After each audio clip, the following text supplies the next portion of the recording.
Greetings, Eric Bakker, New Zealand naturopath. Thanks for coming back. I've got a viewer here in Canada, a young guy, and he said to me, Eric, what was the question again? He got a question and he wants to help. He said, I want to know how to repair and heal my gut so I never get sick again. So this is a young guy, I think he's about 20 years old. He's got a lot of gut issues. Well, I've done a ton of videos on this channel, as you probably have seen. There are probably about 950 videos coming up close on this channel. So what I want to talk about is just in a broad sense about some of my experiences on repairing and healing digestive problems, and not go into like exact specific kind of areas. But just common observations I have from a lot of people over the years, all the thousands of people that I've seen with gut problems, and how I've seen many people heal in remarkable circumstances with some basic changes that they made. These weren't complicated changes. They didn't involve a whole bunch of money and tests and weird, crazy, wacky diets. These are just some basic changes that they made. So there are many reasons why you could have a digestive problem. Let me just pull this blind down a bit. That sun's getting a bit powerful out here. There we go. That's better. Yeah, it's summertime here in New Zealand. We've still got summer. So if you are 20 years old, for example, you're going to have an entirely different digestive problem potential than if you're someone like me, nearly 60. And then when you get to 80, you'll have different challenges again. So different types of problems will present themselves at different ages, the people are, and the different lifestyles that they lead. But what we're going to talk about is just general overall stuff here. So I just did a whole bunch of videos, for example, on hypochlorhydria or underactive stomach, which I commonly see with stress, for example. Very commonly see that with stress, especially males. I did a whole bunch of videos on leaky gut. I've also done many videos on constipation, on how not to get constipated, how to get well from constipation. But if we really want to repair and heal the gut, we've got to understand the importance of the right ways of thinking and living, and how our lifestyle affects our digestive system. And this is what I commonly find lacking on the internet. I commonly find this lacking in most videos I've looked at and most blogs I've read. And not only that, but also most physicians that I work with in a clinical sense. We tend to purely look at the digestion as some kind of mechanical thing that works. We eat food and it works, and we need to give drugs or medicines because, the processes are affected. Most people can entirely repair their digestive tract without any kind of medication whatsoever.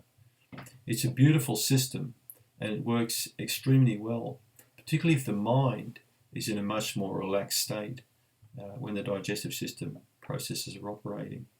I find people complicate things far too much in medicine. They think too much and they try and really get down to the nitty-gritty and try and work out why one particular process isn't working. Once a person starts to develop anxiety or fear about their health, then it starts escalating.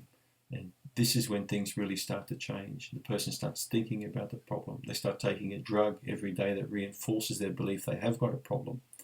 And then that problem will lead to a secondary problem and a tertiary problem. And before you know it, they're very sick. Many people I've seen who are sick with digestive problems started with something very simple. A simple thing that could have been fixed up a long time ago. It's like a problem in a car. If you fix it then, it saves you all those expensive repair bills down the track. So they start off with something simple, and then they take a medication for it. And then unfortunately that medication will have dire consequences because they don't stop that medication. And then eventually they require a second drug, and then a third, and before you know it, they've got a wrecked health. They're tired, they can't sleep properly, they've got all these symptoms, and that's when they come to me. So the older the person is, the harder it is often to undo a lot of those problems. So with the young people, I prefer them not to fall into the hole into the first place. Is to understand how their way of thinking and their way of relating to other people and their occupation, the mode of living, how that can really affect their digestive system. When something goes wrong with your gut, have a careful think about what went wrong and what caused it to go wrong, and try and understand, the cause and the effect. If you can undo that cause or go back there and fix it, that can often resolve the problem like that. A little bit of thought in time can save a hell of a lot of problems down the track. Right? Basic things like that.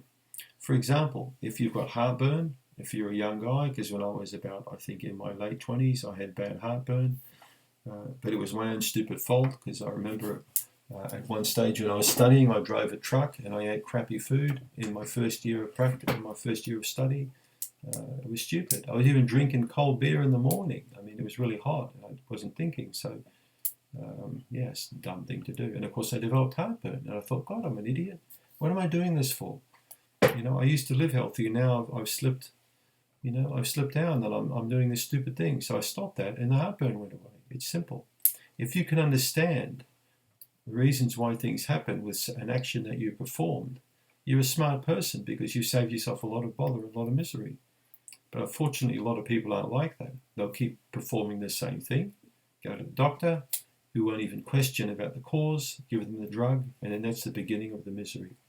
So don't fall down that trap. If you've got a problem, especially if you've recently developed a problem, that's the best time to resolve that problem. All right?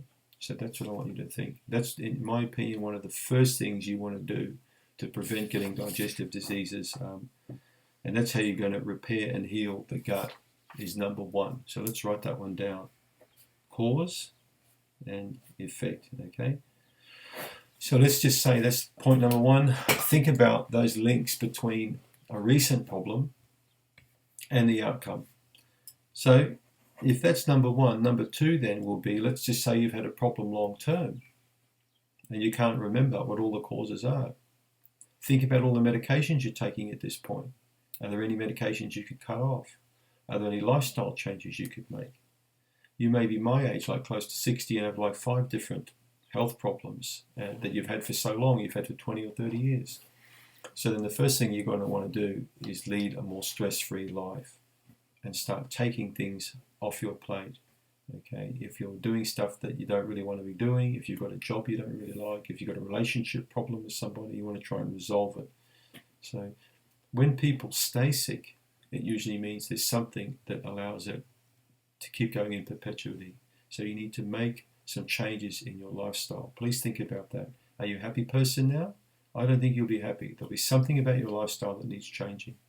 So point 2, make changes as required. Okay, this is especially for people who've been unwell for a long period of time. You need to make some different kinds of changes.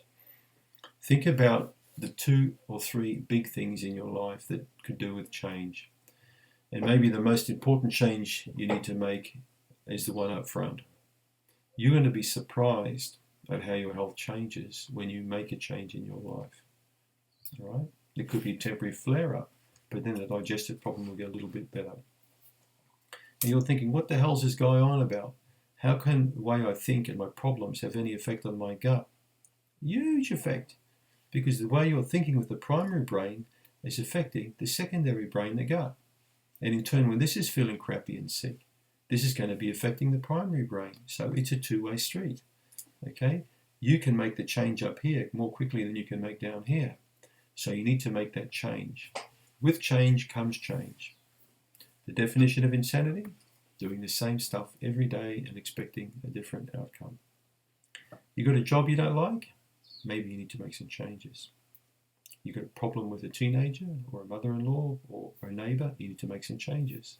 You need to remove these obstacles. These are stress obstacles that need to go. I've written about this at length in my book, but now I want to talk a little bit about this on the video.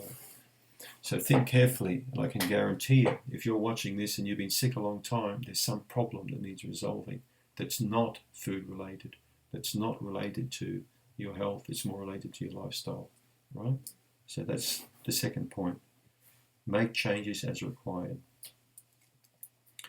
The third point we'll talk about for healing the gut and getting really good is be honest with yourself.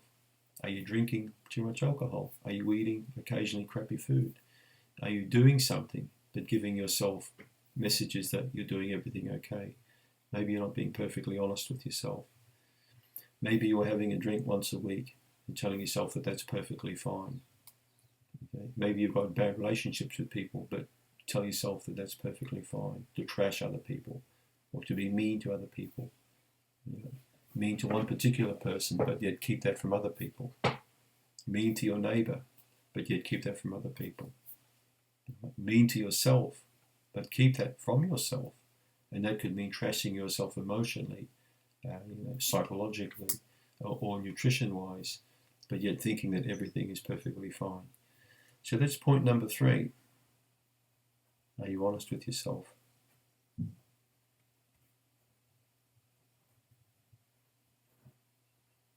Point number 4 is what I call balance in life. Right? The balance. Do you have enough downtime? Have you got enough relaxation time where you just sit around and relax? Are you a person who constantly has to be doing something? Are you getting enough sleep? Again, this is point number 3. Are you honest with yourself? Many people don't get enough sleep today. I just read a fantastic article on how people, when I grew up, back in the 70s and 60s and 70s, got a lot more sleep than people do today. So what's your balance in life like? Is it like this? Is it like this? Or is it like this? Work and play. Relaxation and work. You can't do nothing and you can't do too much. You've got to get the balance just right. Sleep is the most important thing when it comes to recovering the body from a digestive problem, an emotional problem, a psychological problem, a physical problem, any kind of problem. Sleep often helps to repair that. I'm amazed because everyone today's got a mobile phone and everybody looks at ways on how to quickly recharge the mobile phone. We recently upgraded our mobile phones, and now we've got this like pad where you can put your phone on and it charges the pad up. And the sales guy was saying, you can charge your phone up really quick now, like in an hour or 2 hours, it charges really quick. So it's almost like people now today want to get things done really fast. That's how they approach sleep as well. They want to get sleep done quickly, over and done with, so they can go back again to technology or back to doing stuff. But that's not what rest and relaxation is all about. It's not being on the cutting edge of sleep or the cutting edge of anti-stress. Right? It's leading a life of leisure. It's learning to become a more relaxed person in general. It's very important for you to understand this concept because being a leisurely person and a relaxed person stimulates the anti-stress system, the parasympathetic nervous system. We call it the rest and digest system. So the fight or flight is your sympathetic. That's the charge up mode, the stress mode. The relaxation mode is the repair, the recovery, the healing mode. And that's the mode I'd like people watching this video to be much more in tune with, is the relaxation mode. You can't relax in bed with a mobile phone playing World of Warcraft. Right? You can't relax lying in bed with an iPad looking at videos on YouTube. That's not relaxing. Relaxing, in my mind, is what I call the quiet spot. It's going somewhere where you're not involved in technology. It could be on a trip or a vacation where you don't have any mobile crap with you at all. You're relaxing with nature, relaxing with people. You've not got stuff in your hands that you're fiddling with all the time. That is the leisure we're talking about. It's lying down in bed and just relaxing. Some nice breathing on the bed or on the floor on a regular basis. This is what's going to kickstart the healing response in the body and allow your chronic digestive system problem to recover. You can't recover sitting there, looking at a video. It's not going to happen. The mind's too engaged. Try and get that concept really into your mind. It's just not going to happen otherwise, all right? So that's what I call the balance. Point number 5, I think I should talk about, is the breathing response. And this forms part of the balance. Many people just don't breathe properly. They breathe too quick. They breathe too shallow. They haven't got a nice, slow, deep breath that comes in there. I had a very interesting discussion with a yoga teacher on Skype only a few days, a very famous yoga teacher, about breathing. And she's telling me that the people that she's noted who have the best postures and the best health have got the best breathing cycles of all. So she said, what I'm talking about with my clients is very correct, that breathing is one of the most important things you can do properly, apart from eating properly, is breathing properly. And you can't breathe in bone broth. You can't breathe in non-GMO foods, okay, or stuff like that. We're talking about a natural process, just breathing in air. It's got nothing to do with what you eat. It's got to do with how you breathe. Because breathing is the most powerful stimulator of the relaxation system of the body, called the parasympathetic nervous system. So if you really want to boost that healing part up, you need to learn how to breathe properly. Very slow, deep nasal breathing. A yoga teacher can probably help you. And I'll just write down this word here, which I want you to go and have a look on Google.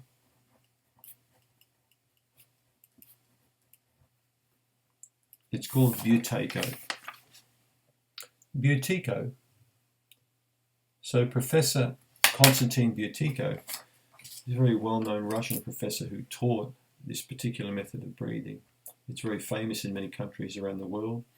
In my opinion, it's one of the most powerful things. I've shown many people and got them to go to a Buteyko practitioner to learn how to breathe properly. And they've come back and told me their anxiety disappeared, they're sleeping better, their weight loss, their appetite's improved. Many things improved just from breathing properly. It's almost insane how simple this is, but yet it's so profound in its effect. The simple things done properly in life give you the best outcomes when it comes to health, not complicated things. So, point number 5 is, I call it breathing. So, I hope you understood some of these points that we spoke about today. These are some very important points that are going to influence your health profoundly in time. If you can, just take some of this advice on board and just have a good think about it, the sticking points in your life. So cause and effect, we talked about that in point number 1, remember? Some of the issues that you face because of something that caused that problem. Think carefully and try and remedy that cause, and then often the effect will resolve itself. Okay, we also talked about balance. We talked about, are you being honest with yourself? We talked about breathing. A lot of the discussion today was about lifestyle. So as you noticed, I didn't talk that much about the different types of foods to eat when it comes to the gut. I've mentioned in a previous video, it is important, but it only makes up a small percentage of recovering from a serious digestive problem. So try and take some of these points on board and have a good think about them. And please watch some of my other videos that expand more on these topics that we've just discussed. I'm pretty sure that it's going to be able to help you out. Even if you get one tiny piece of information out of this video, that could be a game changer for you. Thanks for tuning in.